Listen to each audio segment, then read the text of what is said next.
Assalamualaikum warahmatullahi wabarakatuh. Perkenalkan, nama saya Raihanatu Fajriati Putri. Saya berasal dari Prodi Fisika Fakultas MIPA Universitas Syah Kuala Darussalam, Banda Aceh. Dalam video kali ini, saya akan menjabarkan tentang banyaknya bayangan yang terbentuk apabila diletakkan sebuah benda di depan dua buah cermin yang membentuk sudut 45 derajat, 90 derajat, dan 120 derajat. Baik, sebelum saya masuk ke topik pembahasan, saya akan sedikit menjelaskan tentang cermin. Cermin adalah permukaan yang licin dan dapat menciptakan pantulan bayangan benda dengan sempurna. Suatu benda dapat memantulkan cahaya jika kita dapat melihat bayangan kita atau benda lain pada permukaan benda tersebut.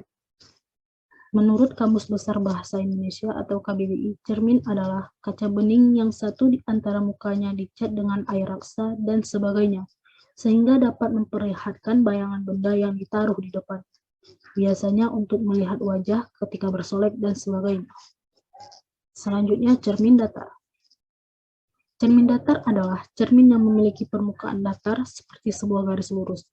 Bayangan benda yang dibentuk oleh cermin datar memiliki dimensi ukuran, panjang dan lebar sama persis dengan dimensi benda. Jarak yang dibentuk antara benda dengan cermin sama dengan jarak antara cermin dengan bayangan. Sifat bayangan benda yang dibentuk oleh cermin datar adalah maya, tegak, dan sama besar. Bersifat maya karena bayangan yang terbentuk berada di belakang cermin. Bayangan maya yaitu bayangan yang terjadi karena pertemuan perpanjangan sinar cahaya. Selanjutnya, tegak. Tegak dan menghadap ke arah yang berlawanan terhadap cermin, atau berkebalikan. Dan yang terakhir, sama besar. Ukuran bayangan sama dengan ukuran benda, tinggi benda sama dengan tinggi bayangan, jarak benda terhadap cermin sama dengan jarak bayangan terhadap cermin. Selanjutnya, jumlah bayangan pada dua cermin datar. Apabila sebuah benda berada di depan dua buah cermin yang membentuk sudut alfa satu sama lain, maka terbentuk sejumlah bayangan. Jumlah bayangan bergantung pada berapa besar sudut alfanya. Berdasarkan hasil eksperimen jumlah bayangan yang dibentuk oleh dua buah cermin datar yang membentuk sudut alfa dapat dihitung menggunakan rumus N sama dengan 360 per alfa dikurang 1, dengan N merupakan jumlah bayangan dan alfa merupakan sudut apit kedua cermin. Berikut adalah hasil eksperimen yang telah saya lakukan menggunakan sebuah benda yang diapit oleh dua buah cermin datar dengan sudut 45 derajat. Pada gambar menunjukkan bahwa ada 7 bayangan yang terbentuk pada sudut ini. Lalu saya juga melakukan pembuktian dengan menggunakan rumus dan ternyata hasilnya juga sama, yaitu berjumlah 7 bayangan. Hal ini membuktikan bahwa sebuah benda yang diletakkan pada dua buah cermin datar dengan sudut 45 derajat menghasilkan 7 bayangan. Selanjutnya untuk sudut 90 derajat.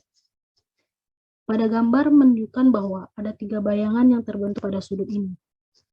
Kemudian saya uji dengan menggunakan rumus dan ternyata hasilnya juga sama, yaitu berjumlah 3 bayangan. Hal ini membuktikan bahwa sebuah benda yang diapit oleh dua buah cermin datar dengan sudut 90 derajat menghasilkan 3 bayangan. Dan yang terakhir untuk sudut 120 derajat. Pada gambar menunjukkan bahwa ada 2 bayangan yang terbentuk. Lalu saya uji juga dengan menggunakan rumus dan hasilnya juga sama, yaitu berjumlah 2 bayangan. Ini membuktikan bahwa sebuah benda yang diapit oleh dua buah cermin datar dengan sudut 120 derajat akan menghasilkan 2 bayangan.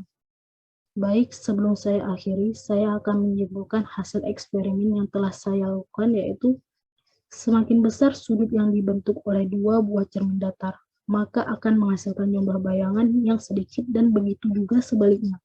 Semakin sempit sudut yang dihasilkan, maka jumlah bayangan yang dihasilkan semakin banyak. Sekian hasil eksperimen yang telah saya lakukan. Kalau ada salah saya mohon maaf. Dan saya akhiri. Wassalamualaikum warahmatullahi wabarakatuh.